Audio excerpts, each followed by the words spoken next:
Bismillah, Assalamualaikum. Selamat datang di program Berburu Pustaka, di mana kita akan menelusuri lautan aplikasi dan pustaka, menelitinya, mengupasnya, melihat caranya bekerja dan bagaimana menerapkannya dalam kehidupan kita. Mari bergabung dengan kami untuk menangkap buruan kita kali ini, yaitu BuzzBlock. BuzzBlock terdiri dari dua kata, yaitu Buzz, atau banyak dari kita mengenalnya sebagai aplikasi CLI pada sistem operasi Unix, dan blog atau sebuah media catatan atau log berbasis teknologi web. Jadi, BuzzBlock ini pada akhirnya membuat kita mampu menghasilkan blog hanya lewat Buzz atau CLI belaka. Bukankah itu adalah yang diinginkan sebagian dari kita? Sebuah solusi sederhana untuk mencatat goresan cerita hidup kita yang berharga. Tidakkah kita bisa membuat blog dengan solusi lain seperti WordPress, Hexo, Jekyll, atau Pelikan? Adapun WordPress, kita tentu harus menyiapkan lingkungan web server yang rumit lengkap dengan PHP dan MySQL-nya. Sedangkan solusi lain yang melibatkan komponen bahasa pemrograman dinamik seperti Hexo, Jekyll, dan Pelikan mengharuskan kita menginstal Node.js, Ruby, atau Python. Sejatinya, BuzzBlock ini sama dengan Hexo, Jekyll, dan Pelikan. Mereka itu web static generator. Mereka bersama meramu format tertentu dari file-file teks dan menyulapnya menjadi sebuah struktur indah yang kita kenal dengan nama blog itu.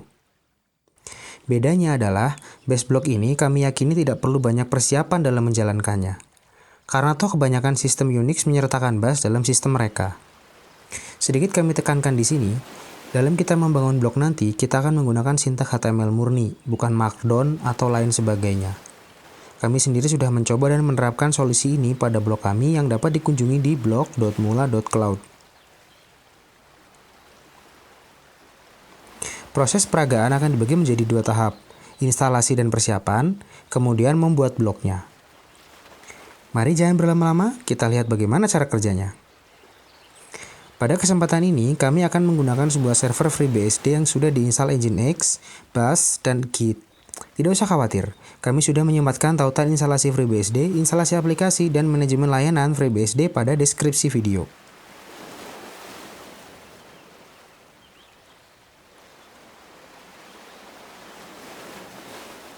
Setelah masuk ke server FreeBSD, kita bisa membuat directory code sebagai wadah dari kode BuzzBlock. Masuk ke directory code. Clone repository BuzzBlock dengan perintah git /clone https github.com/sevenolosa/buzzblock.git. Ganti user ke root dengan perintah su. Buat simbolik link dari bb.sh ke usr local bin bb.sh dengan perintah ln -s home user code buzzblock /bb.sh usr local bin bb.sh. Sekarang coba kita panggil bb.sh. Apabila muncul tampilan seperti ini, maka BuzzBlock sudah terinstall dengan baik. Kita perlu menyiapkan permission directory usr local www nginx agar dapat dioperasikan nantinya. Ketikkan ls -l usr local www, kita bisa dapati terdapat direktori Nginx dan Nginx strip disk yang keduanya dimiliki oleh user root dan group wheel. User yang saat ini kita gunakan login juga tergabung dalam group wheel. Maka dari itu, kita tinggal menambahkan permission saja agar group wheel bisa mengoperasikan direktori Nginx tersebut. Selanjutnya, mari kita rubah permission direktori usr local www Nginx agar group bisa menulis direktori tersebut dengan perintah chmod --g + rwx usr local www nginx. Sampai di tahap ini, proses instalasi dan persiapan sudah selesai. Saatnya masuk ke bagian 2, yaitu proses pembuatan blog. Masuk ke direktori usr local www nginx dengan perintah cd usr local www nginx.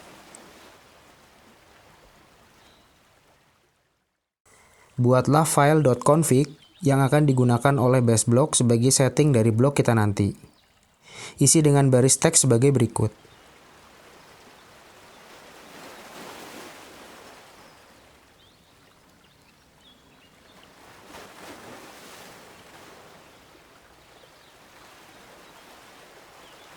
Mari kami jelaskan satu persatu isi dari baris konfigurasi tersebut. Global_title digunakan untuk menentukan nama blog kita, akan muncul di bagian atas atau header nantinya.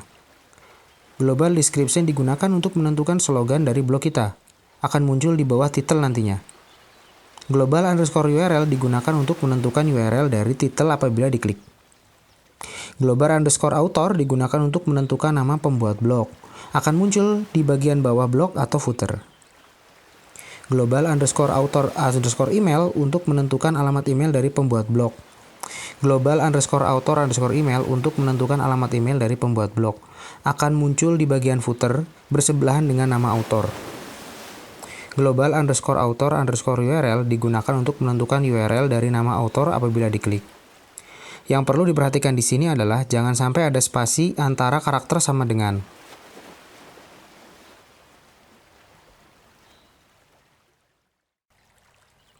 Untuk mengetahui lebih banyak konfigurasi apa saja yang bisa kita ubah-ubah, bisa melihat kode dari bibi.sa pada bagian fungsi global underscore variables atau mulai dari baris ke-19.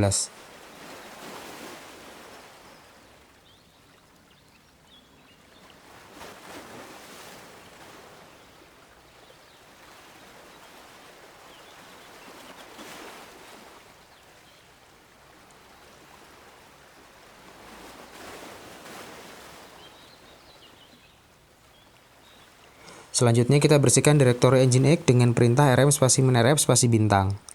Kemudian mari kita tambahkan artikel pertama kita dengan mengetikkan perintah bibi.sa spasi post.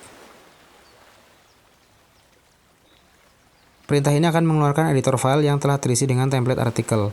Kita bisa menyesuaikan isinya sekehendak kita. Pada baris pertama terdapat judul dari artikel. Mari kita ganti dengan judul yang sesuai.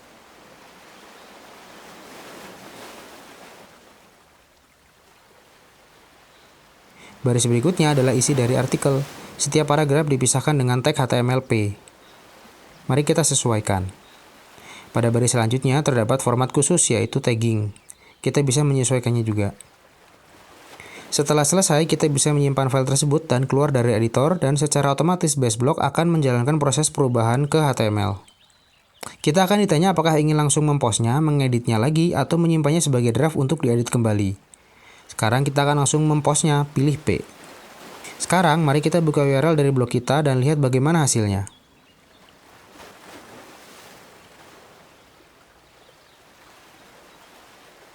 Menarik bukan?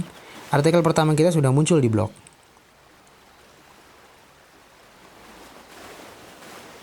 Selanjutnya kita akan mencoba membuat draft dari sebuah artikel. Ketikkan bibi.sa spasi post kembali dan buatlah sebuah artikel sesuka kita.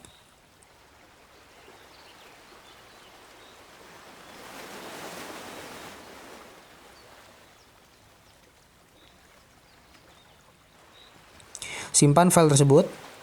Namun ketika ditanya apakah ingin dipost, diedit, atau disimpan sebagai draft, kita pilih D.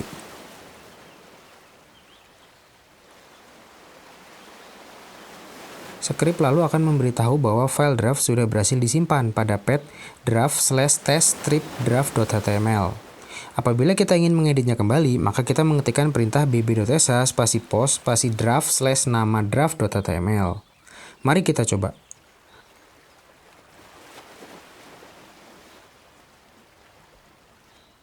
Sekarang kita bisa melanjutkan mengedit file draft tersebut.